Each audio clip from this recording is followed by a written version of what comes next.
Revue de la presse ce matin par Olivier Granilic avec les sites d'information qui nous parlent ce matin du tremblement de terre qui a frappé hier soir le nord-est de l'Irak, tout près de la frontière avec l'Iran, faisant, selon les premiers bilans, plusieurs centaines de morts et plusieurs centaines de blessés.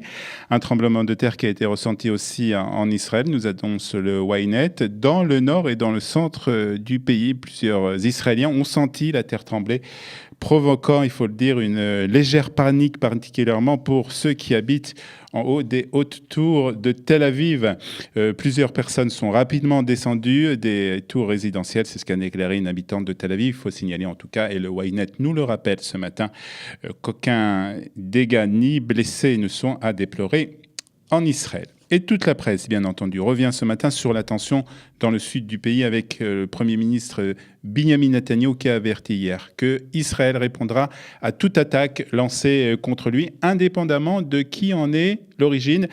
Il répondait ainsi aux menaces lancées par le Hezbollah après la destruction d'un tunnel dans la bande de Gaza. C'était le 30 octobre dernier, une destruction qui avait fait 12 morts palestiniens, des membres du Hamas, mais aussi du djihad islamique. Et ça explique aujourd'hui donc cette volonté de vengeance du djihad islamique.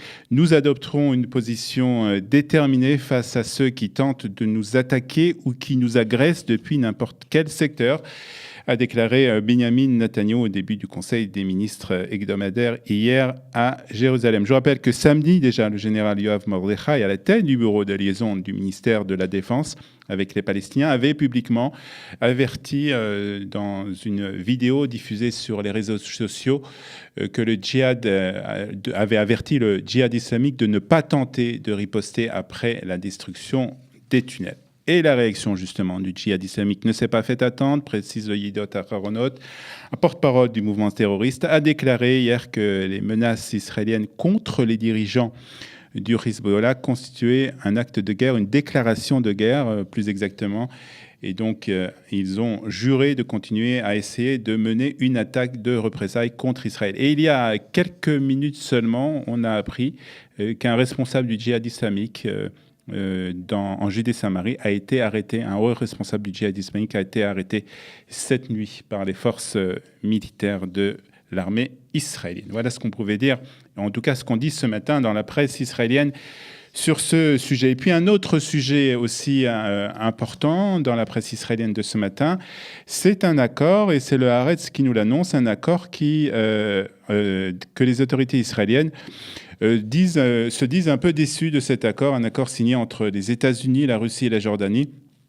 Ils ont en effet signé un accord de cessez-le-feu dans le sud de la Syrie qui inclurait en fait l'évacuation des milices soutenues par l'Iran du plateau du Golan et de la frontière avec Israël. C'est en tout cas ce qu'a rapporté hier soir la chaîne israélienne Arutz SR. Selon cet accord, dont les termes ont été arrêtés samedi, toutes les forces étrangères non syriennes, parmi lesquelles le Hezbollah et les milices soutenues par l'Iran, combattant aux côtés des forces du régime de Bachar al-Assad, devront quitter la zone frontalière et à terme la Syrie.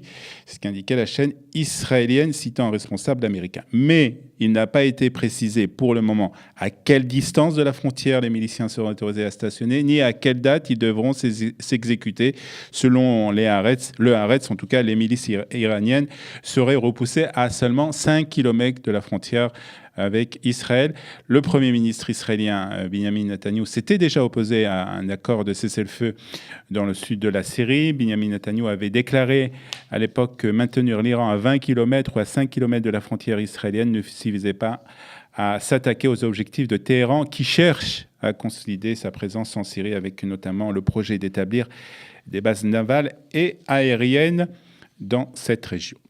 L'Israël Hayom de ce matin nous présente le nouveau conseiller de la sécurité nationale du Premier ministre. Il s'agit de Meir Ben Shabbat. Le Conseil des ministres a élu donc Meir Ben Shabbat à la tête de ce Conseil de sécurité auprès du Premier ministre Binyamin Netanyahou. Je pense qu'il n'y a personne de plus digne à ce poste. Je suis sûr que mes collègues du cabinet et du gouvernement ont été impressionnés par ses qualités, sa présence d'esprit, son expérience et la clarté avec laquelle il présente les choses.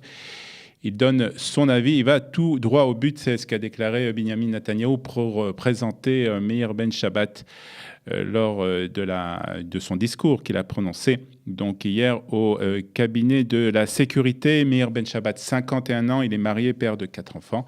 Après avoir été libéré de son service au sein de Tzahal dans la brigade Givati, Ben Shabbat a dirigé la division du sud du Shin Bet pendant 3 ans. Il a acquis une excellente connaissance du Hamas et joué un rôle dans la plupart des opérations menées contre le groupe terroriste. Et puis ce matin, il est question en Israël des écrits antisémitiques du prince Charles. En effet, dans une lettre de 1986, le prince Charles a laissé entendre que l'afflux de juifs européens et étrangers était responsable du conflit israélo-arabe, déplorant par ailleurs que les présidents américains n'y mettent pas un terme. La lettre date du 24 novembre 1986. Elle a été écrite par un ami, l'explorateur Lawrence van der Post. Et après une visite dans le Golfe en compagnie de la princesse Diana, elle a été publiée cette semaine par le Daily Mail. Charles a écrit qu'il avait maintenant un grand aperçu de l'hostilité des Arabes envers Israël. Après ce voyage, il comprenait mieux donc l'hostilité des Arabes envers Israël après ce voyage. Un porte-parole du prince Charles a déclaré que la lettre ne reflétait pas son point de vue, mais ne faisait que relayer les arguments qu'il avait entendus durant son voyage. Et puis nous terminons cette revue de la presse par cette loi qui fait beaucoup de bruit en Israël et qui continue d'alimenter la presse israélienne. C'est la loi sur le KKL. Nous demandons avec ferveur que vous n'adoptiez aucune loi qui change le statut du KKL. C'est le vibrant appel qui a été lancé par les présidents des sections mondiales du KKL à travers le monde au Premier ministre israélien. Un projet de loi, je vous rappelle, qui facilite l'imposition fiscale de l'organisation et qui permettrait ainsi de saisir 2 milliards de shekels de fonds pour des projets d'infrastructures nationaux a été approuvé par la commission des finances de la Knesset la semaine dernière. Et nous demandons donc de ne pas prendre cette décision et d'empêcher cette mesure destructive qui nuira aux citoyens d'Israël et au peuple juif et qui causera de grands dommages au rapport entre les communautés juives du monde entier et Israël. C'est ce qu'a écrit en tout cas Jackie Benzenou, la présidente du KKL Belgique. Voilà, c'était la revue de la presse israélienne, 8h47. Vous êtes toujours sur studiokalita.com. Dans quelques instants, nous accueillerons notre dernier invité de cette matinée, Maître Eli Korshia, et nous parlerons avec lui de cette commémoration des 2 ans des attentats terroristes qui ont eu lieu à Paris. Il y a donc le 13 novembre 2015, il y a 2 ans, et nous parlerons aussi avec lui, bien entendu, de l'affaire Mera.